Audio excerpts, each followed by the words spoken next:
The morning of October 12, 1993, began like any other for Carol Williams. The 29-year-old nurse carried her coffee cup in one hand and her shoulder bag in the other as she locked the door of her small apartment in Queens, New York. She was dressed in pale blue scrubs and a light jacket, prepared for her shift at St. Mary's Hospital. It was routine, familiar, and ordinary, but within an hour, that routine would be broken forever. Carol walked to her car, a beige Honda Civic parked outside her apartment building. Neighbors later recalled hearing the click of the car door and the faint hum of the engine starting. At exactly 7:35 a.m., she left for her daily commute, the same road she had taken countless times before. Nothing about her movements suggested trouble. What happened after that short drive has haunted the community for 3 decades. By 8:10 a.m., Carol had not arrived at the hospital. Colleagues grew concerned when she missed her morning rounds, something she had never done before. Calls to her pager went unanswered. By mid-morning, worry turned into alarm. Around 9 a.m., a delivery worker noticed something unusual along a quiet stretch of Queens Boulevard. A beige Honda Civic was idling near the curb. The engine was running, the driver's door slightly open. A cup of coffee sat untouched in the holder, steam still clinging to the lid. On the passenger seat lay Carol's shoulder bag, unzipped with her wallet and identification inside. The worker knocked on the window and looked inside. There was no driver. The street was eerily quiet. When police arrived minutes later, they treated the car as a potential crime scene. Officers noted that the vehicle showed no signs of forced entry or struggle. The keys were still in the ignition. It was as if Carol had stepped out for only a moment and never returned. Detectives began retracing her steps. A neighbor remembered seeing her leave at her usual time. A passerby recalled a tall man standing near the entrance of her building earlier that morning. But nothing connected directly to Carol's disappearance. Her absence spread quickly through the hospital. Nurses whispered in hallways. Doctors called her family. By the afternoon, her brother Marcus was at the precinct, pleading for answers. She would not leave like this, he told investigators. Something happened to her. The atmosphere in Queens that day turned heavy. The discovery of an abandoned car, still warm from the engine, carried a chilling weight. Residents feared what it suggested. Carol had not simply walked away. Detectives canvassed the area, questioning shopkeepers, commuters, and bus drivers. Some reported a woman resembling Carol near a payphone around 7:50 a.m., but the lead quickly faded. Others swore they heard a brief argument near the boulevard that morning, though no one could describe the voices. The physical evidence remained disturbingly thin. The car was carefully dusted for prints, but the results would take time. Officers searched nearby alleys and vacant lots, but no trace of Carol appeared. By nightfall, the car had become a grim landmark.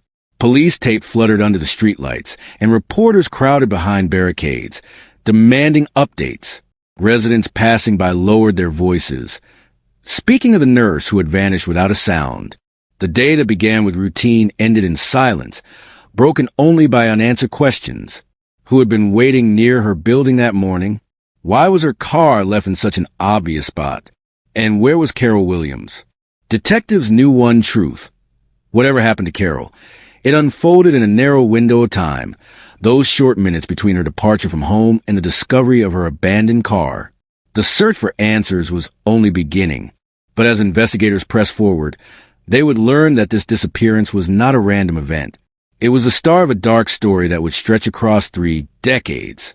And at the center of it all was a man who had lived in plain sight, hiding a truth that no one wanted to imagine. Before her disappearance became a haunting mystery, Carol Williams was known simply as a nurse who never turned away from anyone in need. At 29 years old, she had already built a reputation at St. Mary's Hospital in Queens for her calm presence and tireless dedication.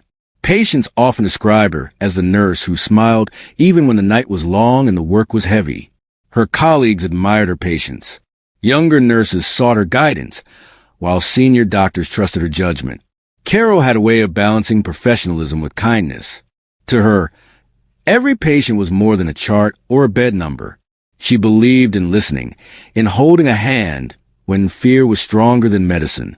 At home, Carol's world was simple and filled with love. She shared a close bond with her younger brother Marcus, who was only 2 years apart from her.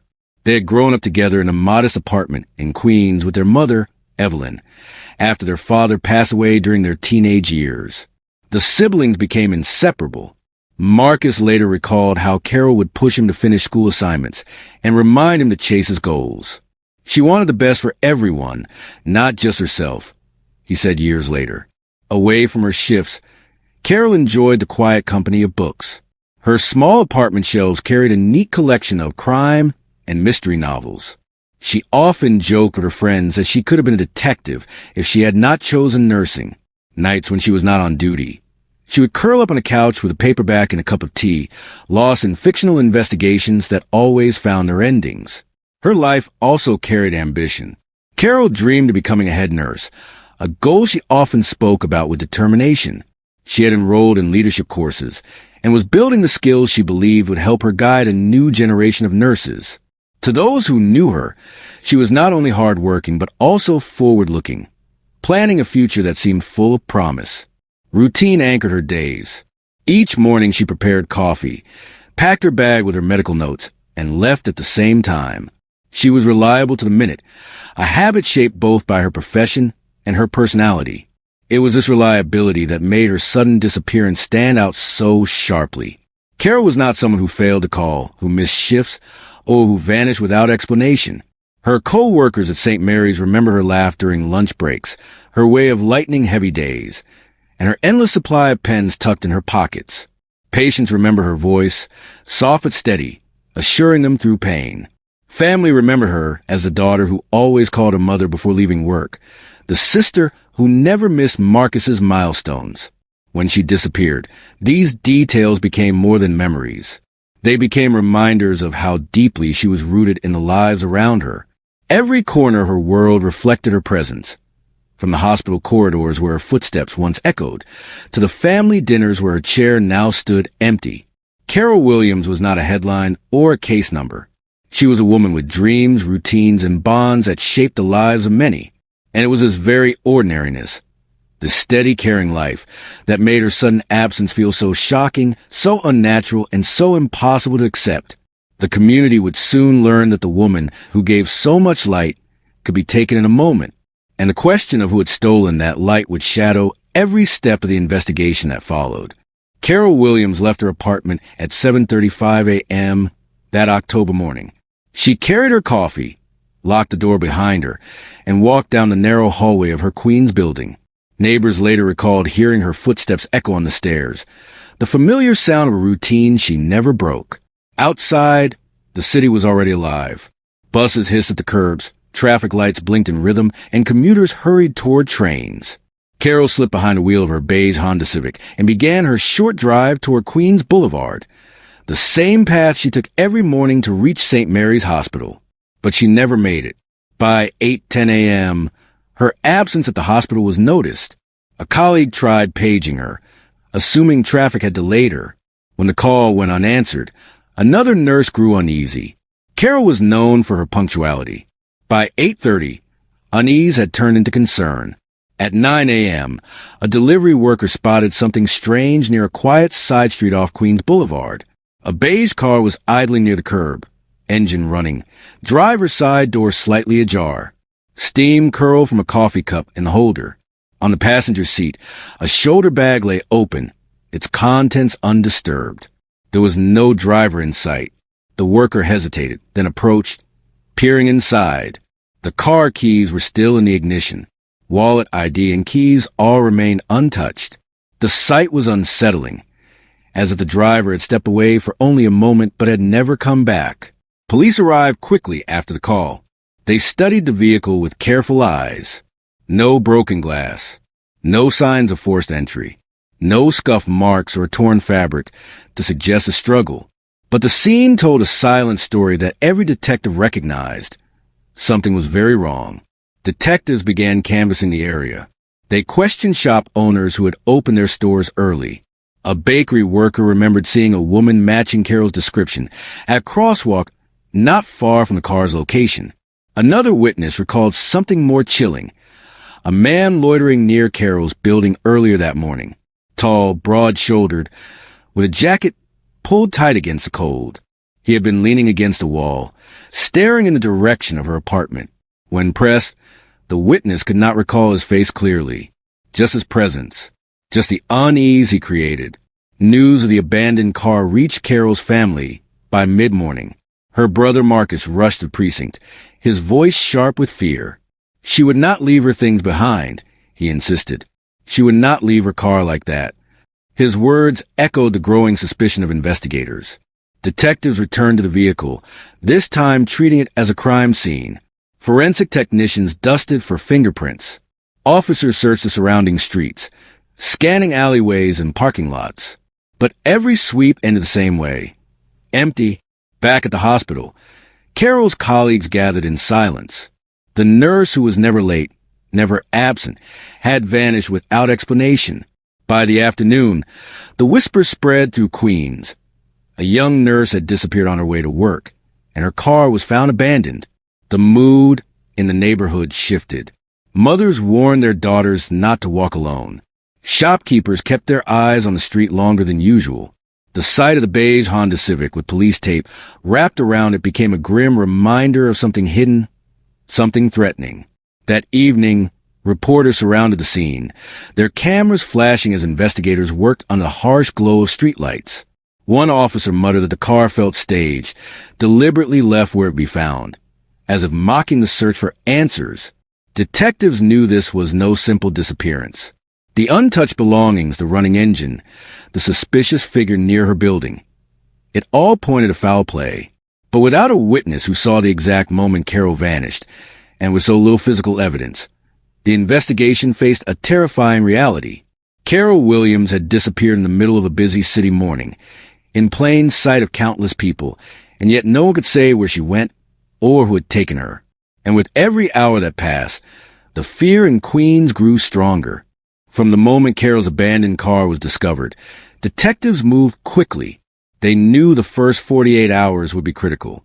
Officers spread out across the block, knocking on doors, asking questions, and searching for any sign of what had happened during those lost minutes of her commute.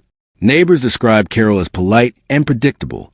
Most remembered seeing her leave at the usual time, carrying her bag and coffee. But when detectives pressed for details, the accounts blurred. Some claimed they saw her car pull away. Others were unsure if it was that morning or the day before. No one could say with certainty who had been near her vehicle when it was left running by the curb. Investigators turned to the hospital. Co-workers confirmed Carol's routine. She was always early, always prepared. Several nurses remembered she had mentioned feeling uneasy about someone lingering near her building weeks earlier, but she never gave a name. Doctors expressed disbelief. Carol was not the type to vanish. Detectives then reviewed security footage. In 1993, surveillance cameras were sparse, and what existed offered poor quality. A traffic camera on Queens Boulevard showed a blurry image of a car resembling Carol's moving at 7:40 a.m., but the recording did not reveal the driver. No further footage captured where she stopped or what happened next. Attention soon shifted to Carol's personal life. Investigators contacted former boyfriends. One lived in Brooklyn and was cooperative, providing an alibi supported by his workplace. Another, from Long Island, admitted they had argued months earlier but denied any involvement. He too was cleared after verification. Each lead promised hope, only to collapse under scrutiny. Amid the flurry of interviews, one name quietly surfaced: Harold Brennan.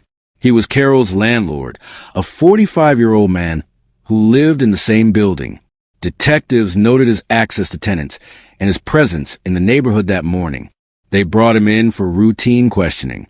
Harold appeared calm.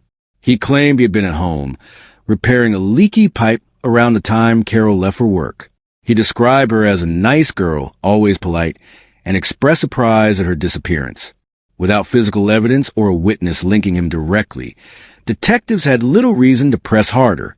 After a short interview, Harold was dismissed, his name recorded only as a passing mention in the early files. Investigators widened their search. Anonymous tips poured in. A caller insisted Carol had been seen boarding a bus headed out of Queens. Another claimed she had been spotted with a man in a leather jacket outside a convenience store. Each report consumed valuable time. Officers followed up, only to find that witnesses had misidentified someone else or confused dates. As hours stretched into days, frustration grew inside the precinct.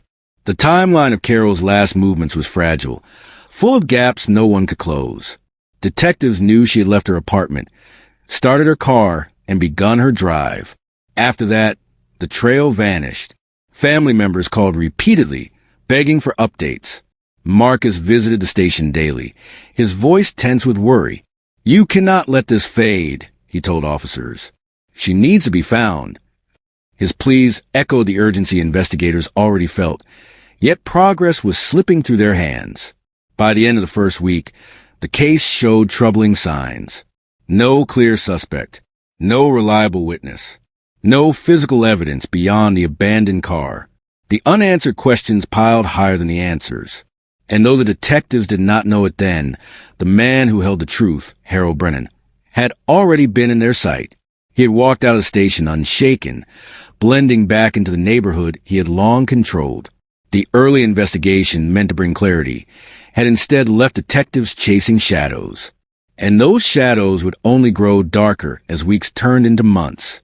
Queens was shaken to its core.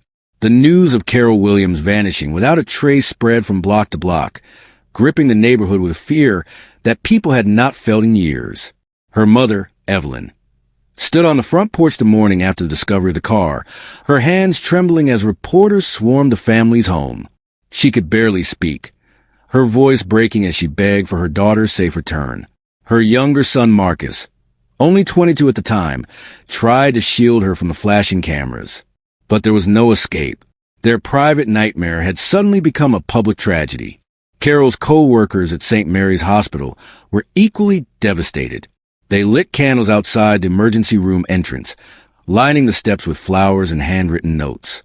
Some of her fellow nurses wept openly, their grief mixing with disbelief. How could a woman who dedicated her life to saving others be lost so suddenly?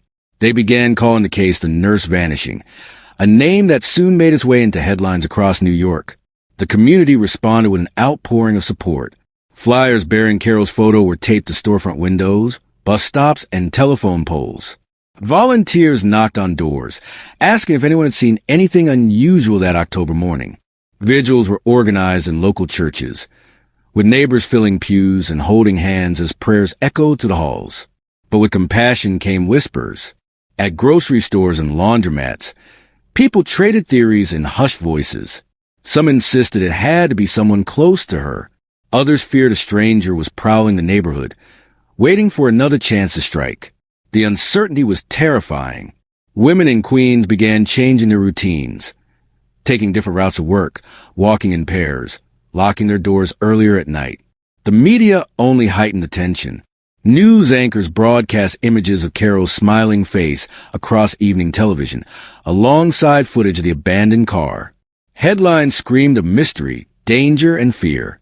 Nurse missing in Queens became a story repeated night after night, and every newscast seemed to remind the city that Carol had simply disappeared into thin air. Inside the Williams household, the weight was unbearable. Evelyn hardly ate, refusing to rest in case the phone rang. Marcus, who shared a close bond with his sister, struggled to maintain composure.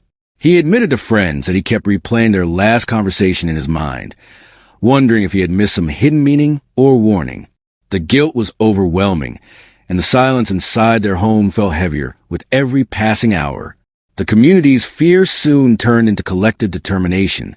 Marches were organized, with residents holding signs demanding answers. Strangers stood beside the Williams family, united in grief and anger. Yet behind the unity, there was also a dark realization. If Carol could vanish so suddenly, then no one was safe. By the end of that week, Queens was no longer the same neighborhood it had been before October 12, 1993. Families locked their doors tighter. Parents warned their children more sternly. And Evelyn Williams, surrounded by candles, prayers, and cameras, whispered the words that captured everyone's heart. "Please bring my daughter home." The plea echoed across the city, leaving investigators under pressure and a community waiting in fear. unaware that the darkest chapters of this story were yet to come. Detectives working the disappearance of Carol Williams quickly realized that every new lead seemed to dissolve in their hands. The first weeks of the investigation became a maze of rumors, anonymous tips, and desperate searches that led nowhere. One of the earliest calls pointed police toward a local taxi driver.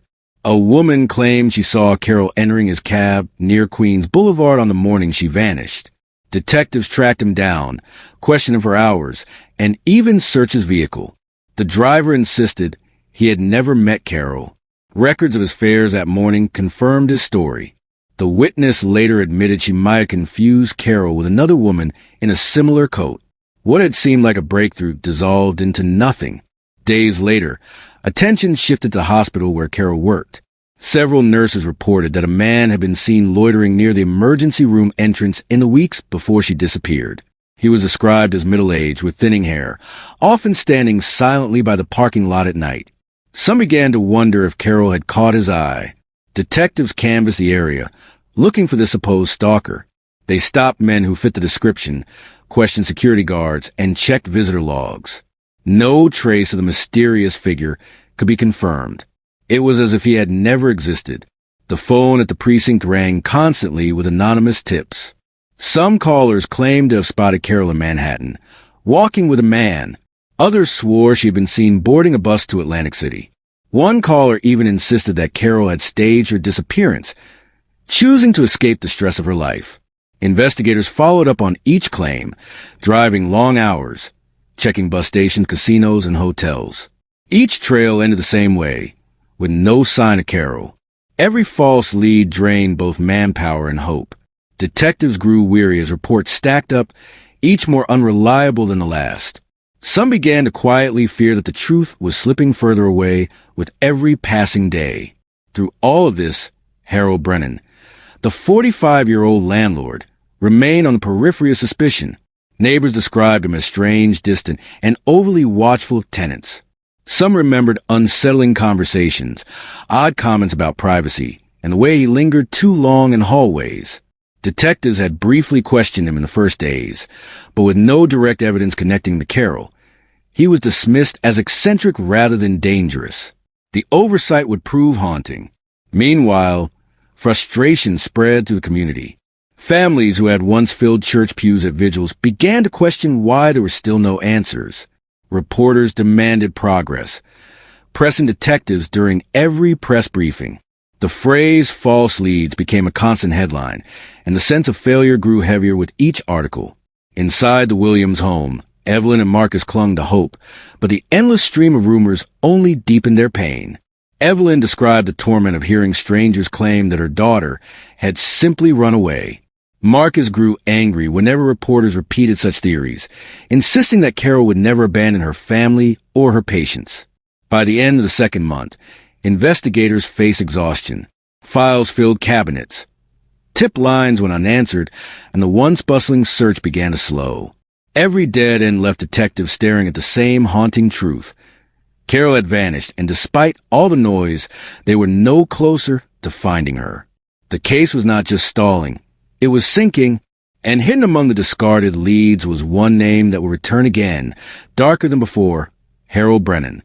Time is the cruelest enemy in any investigation, and in the case of Carol Williams, it became the loudest reminder of absence. Days stretched into weeks, weeks became months, and then years. Each calendar page that fell carried with it another layer of dust, another layer of silence. The initial urgency that had once gripped Queens faded slowly. The vigils grew smaller, the newspaper headlines shrank, and the nightly news turned its attention elsewhere. But inside the Williams home, the absence never lessened. Evelyn Williams kept Carol's room exactly as it had been the morning she vanished. The bedspread remained neatly folded, her favorite crime novel stacked by the bedside table, and a framed photograph of Carol and Marcus smiling at a summer picnic stood on the dresser. Evelyn often sat in that room at night, staring at the door as if her daughter might suddenly walk in. Every October 12th, the family marked the anniversary of Carol's disappearance. Friends, neighbors, and old co-workers would gather, holding candles and reciting prayers. At first, crowds were large, spilling onto sidewalks. But with each passing year, fewer people came. Some had moved away. Others had simply grown weary of waiting for answers that never arrived. The gatherings became quieter, more intimate, but no less painful. Marcus, who grew from a young man into adulthood carrying the weight of his sister's absence, described the anniversaries as reopening a wound that never heals. The police files on Carol's case grew thicker, filling boxes that were eventually moved into storage at the precinct archives. Detectives who had once promised a family that they would never give up eventually retired. Their replacements inherited the case, but found little new to work with. Technology was advancing, but much of the evidence from 1993 was too limited, too fragile, or too poorly preserved to yield fresh results. What had once been an urgent investigation became a cold case, filed away among hundreds of others that haunted the city. Meanwhile, life around Queens carried on. Buildings changed, businesses opened and closed, and new families moved into apartments that once held the memories of those who had searched for Carol. But one constant remained: Harold Brennan. He never left. Year after year, he continued living in the same building where Carol had last been seen alive. Neighbors described him as quiet, reserved, and solitary. He rarely attended community events, but his presence was impossible to ignore. People whispered about him, remembering the early suspicions, yet without evidence. He was free to move through life unnoticed by the law. To some, his continued presence felt sinister, like a shadow that refused to fade. For the Williams family, the waiting was a slow form of torture. Evelyn grew older with the same question pressing against her heart. What happened to Carol? She attended every vigil, answered every late-night phone call, and welcomed every detective who promised to take a fresh look at the file.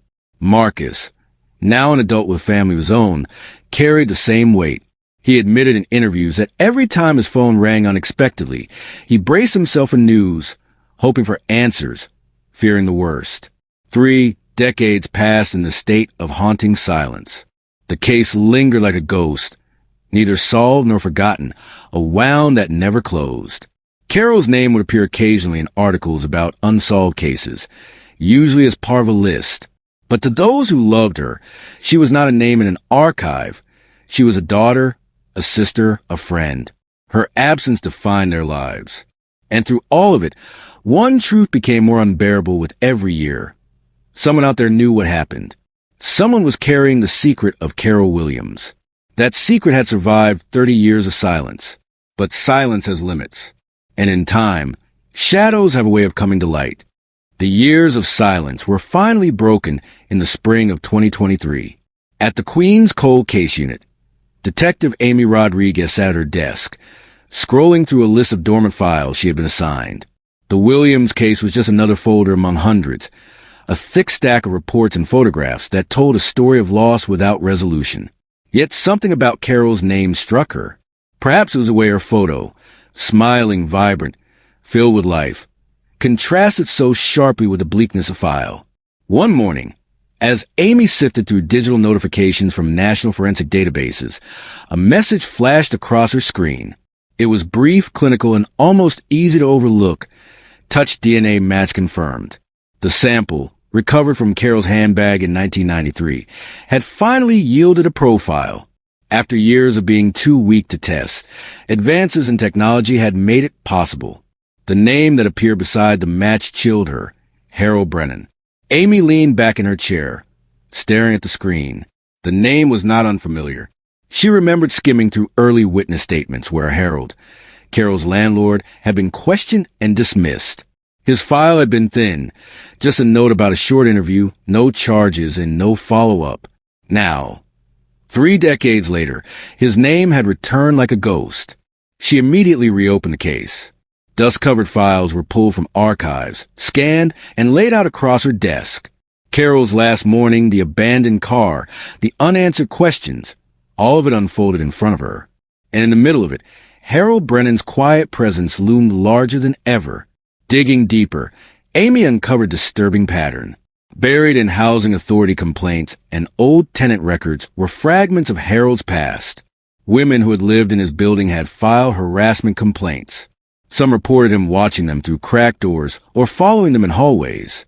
Others described unwanted advances, strange late-night knocks on their doors, and threats when they tried to move out. None of the cases had gone far. Most women, fearing retaliation, moved away quietly. The reports ended up forgotten in archives, just like Carol's file. Amy's pulse quickened as she read through each account. It was as if Harold had operated in plain sight for decades, hiding behind the dull respectability of being a landlord. His tenants often came and went, their stories scattered across years. But when pieced together, a chilling pattern emerged.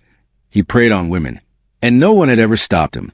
She called Marcus Williams, Carol's brother, to share the news. His silence on the other end of the line was heavy, broken only by a sharp breath. "I knew it," he finally whispered.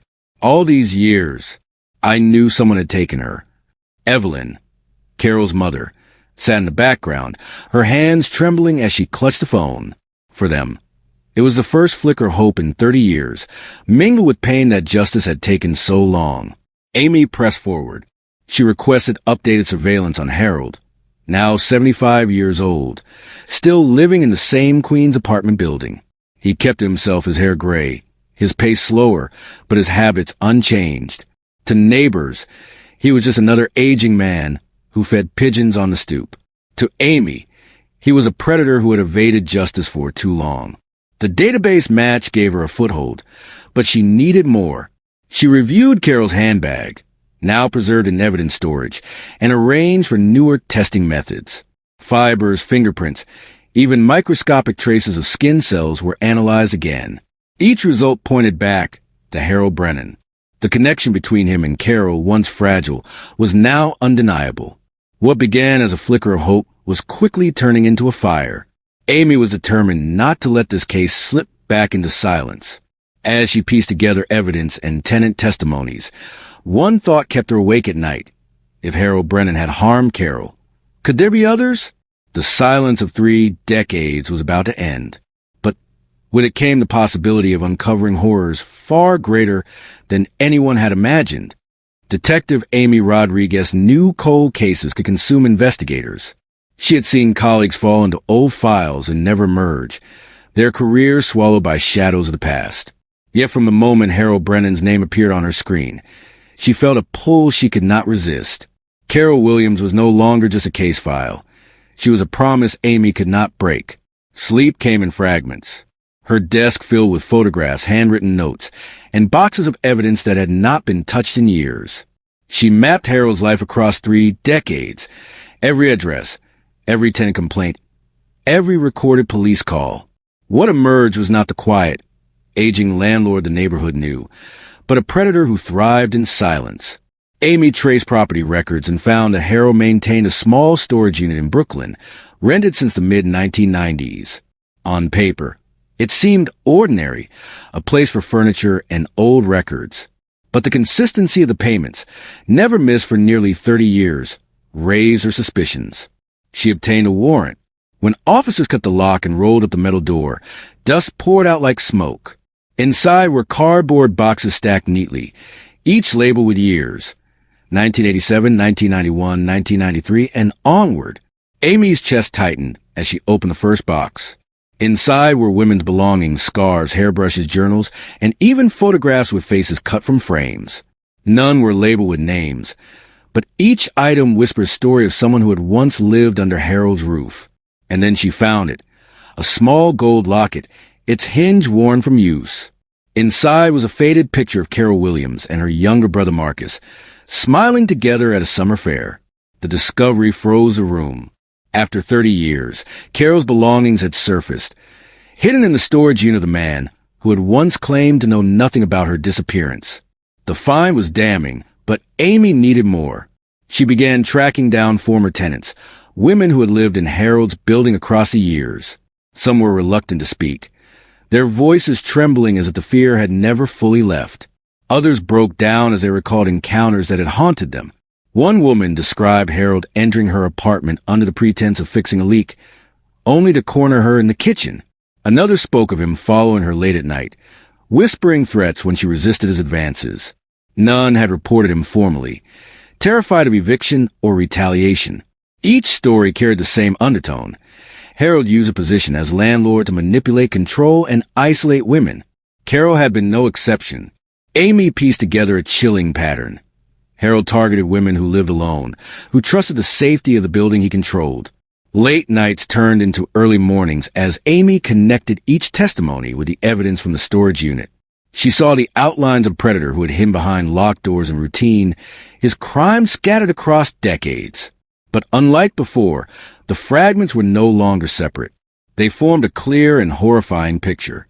Amy returned to Carol's file, the photographs of her abandoned car and handbag. With each piece of evidence now tied to Harold, the story grew sharper. He had not been a bystander in 1993. He had been at the center of it all. For Amy, obsession became determination. The case was no longer cold. The silence was cracking. And somewhere inside that silence lay the final truth about Carol Williams. The walls Harold had built around his secrets were beginning to crumble.